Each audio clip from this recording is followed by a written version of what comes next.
બિલકુલ પોલીસ દ્વારા એ પણ અત્યારે તપાસ છે આ રિમાન્ડ દરમિયાન એ અત્યારે શરૂ જ કરી દેવામાં આવી છે કે કીર્તિ પટેલ એ જૂનાગઢના મેળાની અંદર કયા દિવસે આવ્યા, કોના આશ્રમમાં રોકાણા હતા, તેમને શાહી સ્નાન કરવા માટે કયા સાધુ મહાત્મા છે તે લઈ ગયા હતા, કોના કહેવાથી કીર્તિ પટેલે ભગવા કપડાં પહેરી અને આ શાહી સ્નાન કરવાનો પ્રયત્ન કર્યો, આ તમામ વસ્તુ છે પોલીસ અત્યારે તપાસ કરી રહી છે. અને જે રીતના સાધુ સંતોની માંગ છે કે આની સાથે જે પણ સાધુ સંતો જોડાયેલા હોય તેમની સામે પણ કાયદેસરની કાર્યવાહી થવી જોઈએ, એનાથી આવી કોઈ બીજી વ્યક્તિ છે આવો પ્રયત્ન ન કરે. જ્યારે આવતી વખતે શિવરાત્રી આવશે ત્યારે આ મુદ્દો એ ખૂબ ચર્ચાઓમાં રહેશે, કેમ કે આ વખતની શિવરાત્રીના અંતિમ દિવસે જે કાંઈ થયું એ આવતા વર્ષે જ્યારે મહાશિવરાત્રીનું આયોજન થાય ત્યારે આવી ભૂલ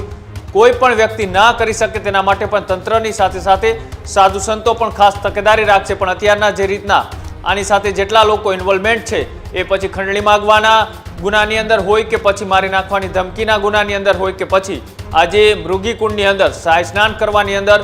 કોને તેમને પ્રેરિત કર્યા હતા, કોને તેમને ભગવા કપડાં પહેરવા માટેનું કહેવામાં આવ્યું હતું, કયા આશ્રમની અંદર કીર્તિ પટેલ રોકાણ્યા હતા અને તેમની સાથે સાથે બીજા કયા એવા લોકો હતા કે તેઓ પણ ત્યાં પહોંચ્યા હતા, એ તમામની અત્યારે પોલીસ છે અલગ અલગ માધ્યમોથી તપાસ કરી રહી છે, સીસીટીવી તપાસી રહી છે. સાથે જ જ્યાંથી એન્ટ્રી ગેટ છે જૂનાગઢ મહાશિવરાત્રીની અંદર આવવા માટે ભવનાથમાં ત્યાં પણ તપાસ કરી રહી છે. અને ત્યાંથી કીર્તિ પટેલ આ સ્નાન કર્યા બાદ એ જે વિવાદ છેડાયા બાદ એ કોના આશ્રમે રોકાણા હતા અને કોના આશ્રમેથી કીર્તિ પટેલ એ કયા ગયા, એ તમામ અત્યારે આખી જે ગતિવિધિઓ છે તેની અત્યારે પોલીસ તપાસ કરી રહી છે. એટલે કે જોવાનું રહેશે કે આગામી દિવસોની અંદર કીર્તિ પટેલની સાથે સાથે બીજા કોઈ એવા વ્યક્તિઓ છે કે જે આની સાથે સીધા ઇન્વોલ્વમેન્ટમાં જોડાયેલા છે, એ પછી સામાન્ય વ્યક્તિ હોય કે પછી સાધુ સંતો હોય, તમામની સામે પોલીસ એ કાયદેસરની કાર્યવાહી કરે તેવી પૂરી શક્યતાઓ દેખાઈ રહી છે.